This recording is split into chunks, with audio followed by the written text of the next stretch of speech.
welcome to Papa Stash 102. So it's been a while. Thank you, all you who supported the last gear sale. I'm freaking stoked. Got some lenses, or a lens. It's tough into the lenses world because they're so freaking expensive. But anyway, so we're upgrading, doing a bunch of stuff. It's the end of summer, so I've been away for a little bit, but I'm going to be back full force, and we're going to just be hammering lessons in about a week from now. Got to do a little out of town and then back in, and then we're going crazy. But today, what we're going to work on, we always talk about mixing major and minor. Sometimes people have a hard time conceptualizing once the scales fall flat on top of each other and are mixing. So what we're going to do today is we're going to take a chord progression, and over one chord, we're just going to strictly play major pentatonic. And over the other two chords, we're going to play minor pentatonic. And that'll get you kind of in line with what the sound's going to be like. And then further on down the road, we'll start putting those things on top of each other. So even if you're a great player, stuff like this, when it happened to me, I was like, oh, I didn't even know I could do that. Really turned the light bulb on, and then the ears started to hear those sounds when I heard other solos that I liked. So let's zoom in for a closer look and learn how to play major and minor together. All right, we talk a lot about mixing major and minor together, and that's kind of like hybridizing the two scales on top of each other and making, I think they're called composite scales. You can correct me in the comments below if I'm wrong. Just throwing it out there. It sounds educated. But one of the things we can also do is stick strictly to major pentatonic and minor pentatonic over certain chords. And then you're mixing the two together, but if you're not familiar with how they overlap each other, it's an easy way to start. Now, let me give you an example. If we're playing A, G, D, back to A. So like...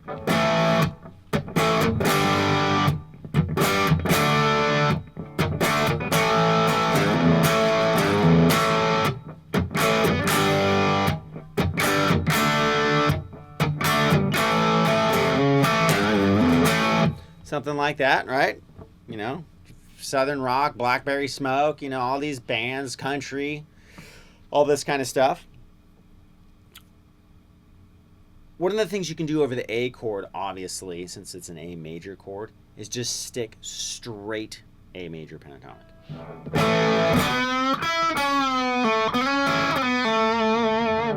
So, A major pentatonic was right next to this A chord. Position 1 is right there.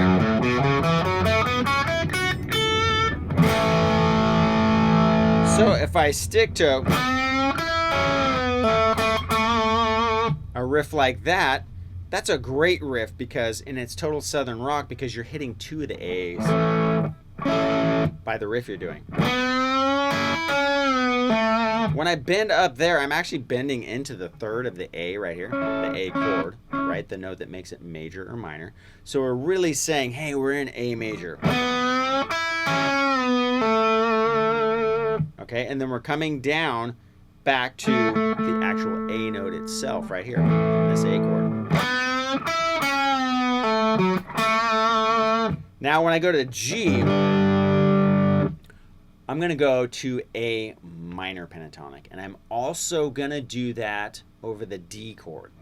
So another tip is when you're playing like a 1-4-5 in A major, a lot of times people over the 4 chord, or the D for this instance, will play minor pentatonic. It sounds super cool, and the minor pentatonic, A minor, the first position, I mean, it practically has it all the notes of that D chord except for the third. That's the only note that's, you know, kind of falls out of line with the minor pentatonic scale. But check it out. So when we get to G to D, I'm going to play minor pentatonic. And then when I go here, I'm going to reach into minor pentatonic position 1 and tag that G note. Now once I'm there, when my D comes up, it's right here.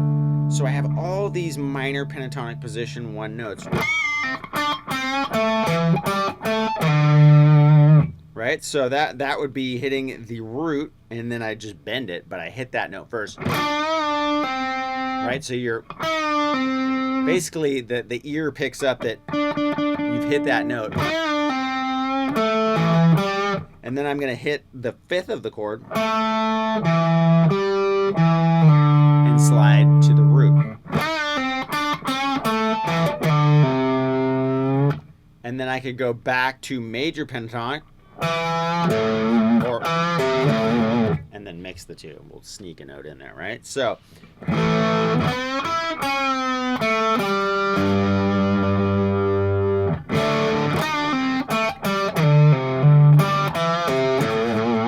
And then when I did that, I jumped back into position 1, hit a note of the A chord here. I snuck in a minor note, and then back to the root.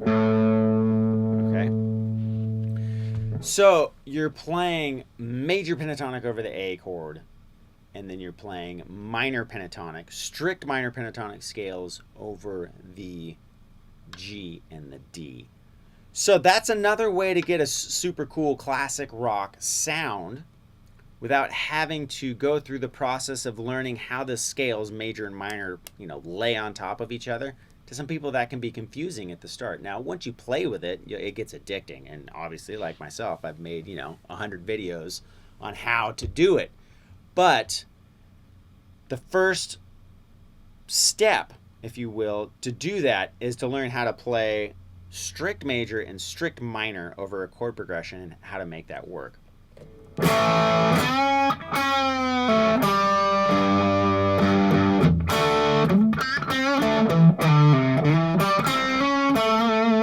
Then you start to learn how to mix major and minor together with maybe 1 note. Right? Minor third, major third. Right? And that comes right from the A chord right here. So try that. If you have some way, like an iPhone or recording software or whatever, pull up a loop and then just record.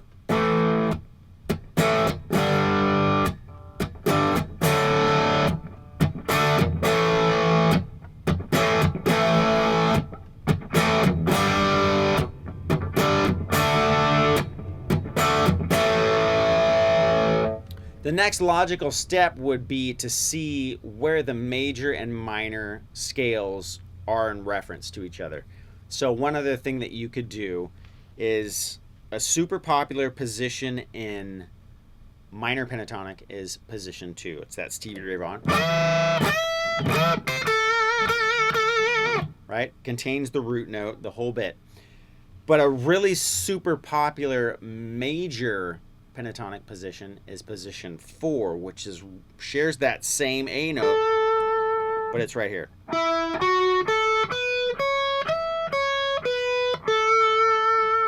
And that's where you get the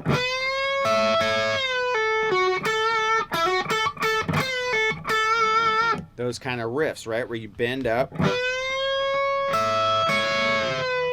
pull off to the root. So I just bent up on the 12th fret, B, and then grabbed the E 12th fret. Come back down. There's my A. And then you can, right, go from 9 to 11 on the G. So those are 2 cool spots where you can work on that.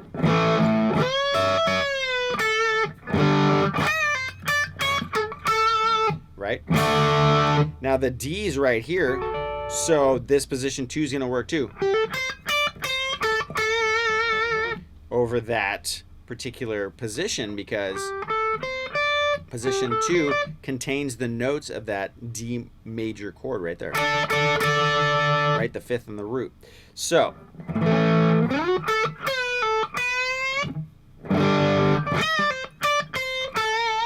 right? And that G chord's right here. So if we hit that note or that note of position 2, you're in business, okay? So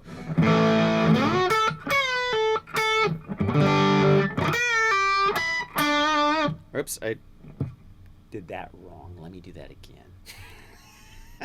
Cut! Watch, I was supposed to actually just stay here, but I was in major mode. So and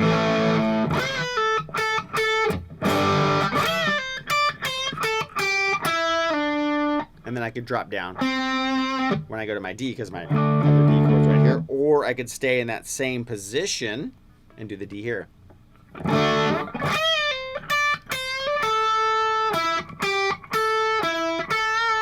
All right, so here we go.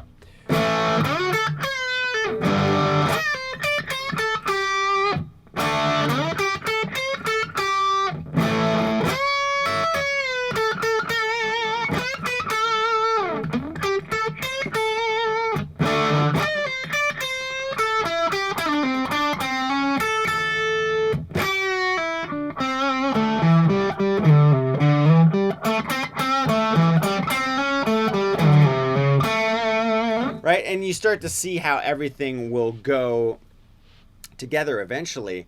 But start with just playing strict major, strict minor over those different chords, and then that'll help into the transition of how to mix the two scales together. Because then you just target, and if you can't hear, I'm right in the middle of the everyone's leaving California to go to Hawaii phase, so I hear all the planes, but you'll understand then next that same kind of concept, right? But now you'll stick with one spot and see where the positions fall right on top of each other. And that's where you get all that super.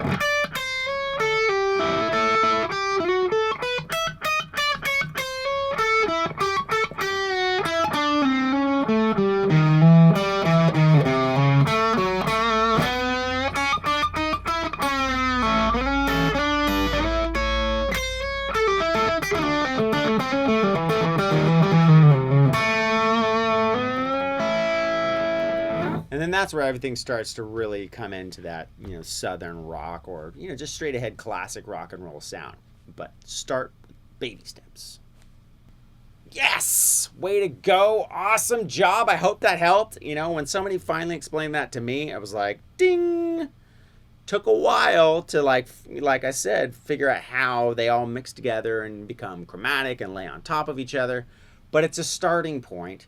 Hopefully that helps you. If you like what you see, please, by all means, spread the word. I got some humongous plans that I'm developing in the back, both with me, with Tim Pierce, all these other things. So spread the word, because I promise this year is going to be awesome. And it's thanks to you guys. You're amazing, amazing, amazing.